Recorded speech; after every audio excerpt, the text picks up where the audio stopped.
জামায়াতে ইসলাম পঞ্চগড় জেলা শাখা কর্তৃক আয়োজিত এই বিশাল জনসভায় কথা বলার সুযোগ করে দেওয়ার জন্য সনাতনী ধর্মের পক্ষ থেকে আপনাদের সবাইকে অভিনন্দন ও শুভেচ্ছা।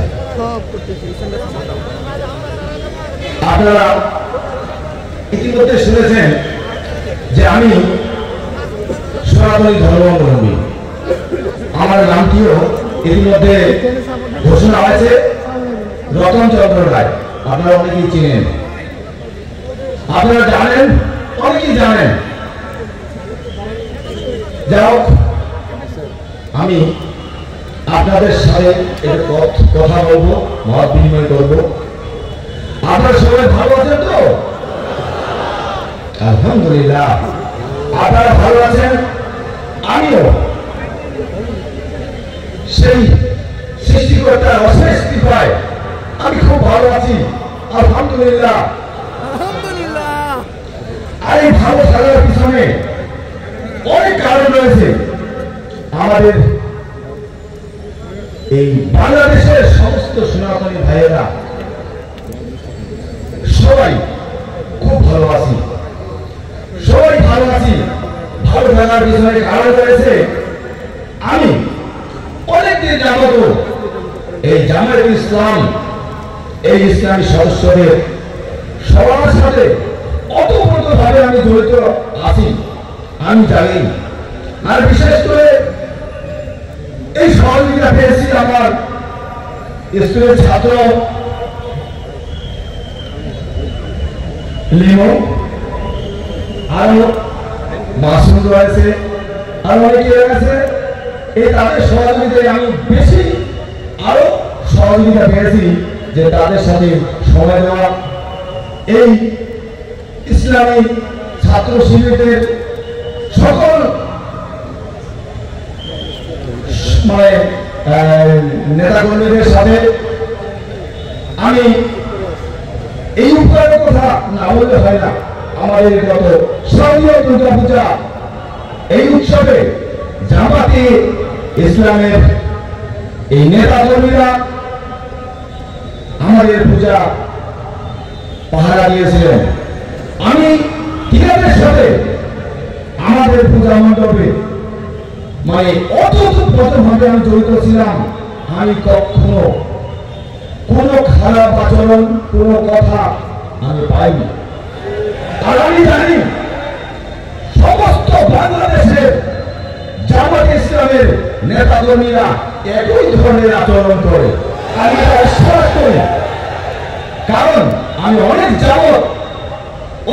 যাবত আমি এই জামায়াতে ইসলামের সমস্ত আমাদের যে এই নেতাকর্মীরা আছে, তিনাদের সাথে আমি সময় দিয়েছি, বুঝেছি, সব বুঝে ফেলেছি।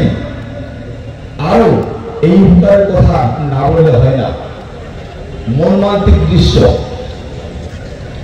পূর্ব পুরুষেরা বলে গেছেন যে যে নাকি বিপদের সময় বন্ধু হয়, সে নাকি আপন হয়।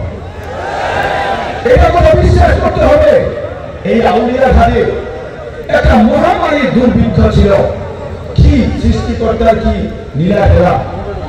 সেদিন নৌকাডুবিতে অনেক আমাদের ভাইয়েরা, দাদারা, দিদিরা, আমার আত্মীয় স্বজন ছিল সেখানে, আমি সেখানে উপস্থিত ছিলাম। এই মহামারীতে এই আমাদের আমিরে জামাত ডক্টর শফিকুর রহমান সাহেব সেখানে উপস্থিত ছিলেন।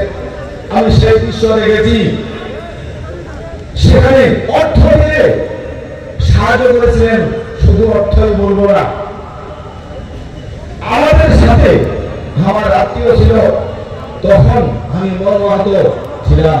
তখন আমি যে দৃশ্যটা দেখেছিলাম, যে আমাদের যে মুখে জড়াই রয়েছিলেন, আমি তখন দেখেছিলাম, আমি মনে করছিলাম যে এই মানুষটি আসলে খুবই ভালো।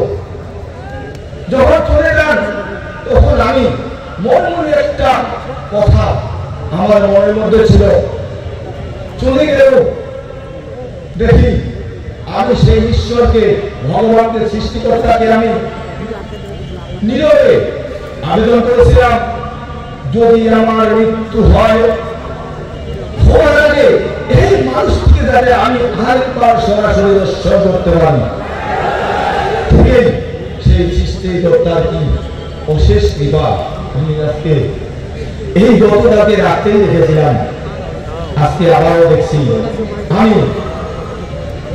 আমি এই এই অশেষ অনুরোধ এই সনাতনী ভাইয়েরা আছেন, আমি তিনাদেরকে আহ্বান জানাবো, করজোড় মিনতি জানাবো, এই বাংলাদেশে জামায়াতে ইসলাম এই বাংলাদেশের ক্ষমতায় আসুক, আপনারা হাত বাড়িয়ে দিবেন, বৈষম্য থাকবে না, এটা আপ্রাণ চেষ্টা চালাচ্ছে। আপনি একটু এগিয়ে আসেন, আপনি একটু দেখেন, হাত মিলান, তাহলে বুঝতে পারবেন সেখানে কি আছে। ধন্যবাদ। আমি আমাদের এই সংখ্যালঘুদের পক্ষ থেকে আমি আপনাদের জামায়াতে ইসলাম সবাইকে আমি অনুরোধ জানাবো, আমাদের এই বাংলাদেশে সনাতনী ভাইয়েরা যাতে ভালোভাবে থাকতে পারে, এই অনুরোধটুকু রেখে আমি আমার সংক্ষিপ্ত বক্তব্য এখানে শেষ করছি।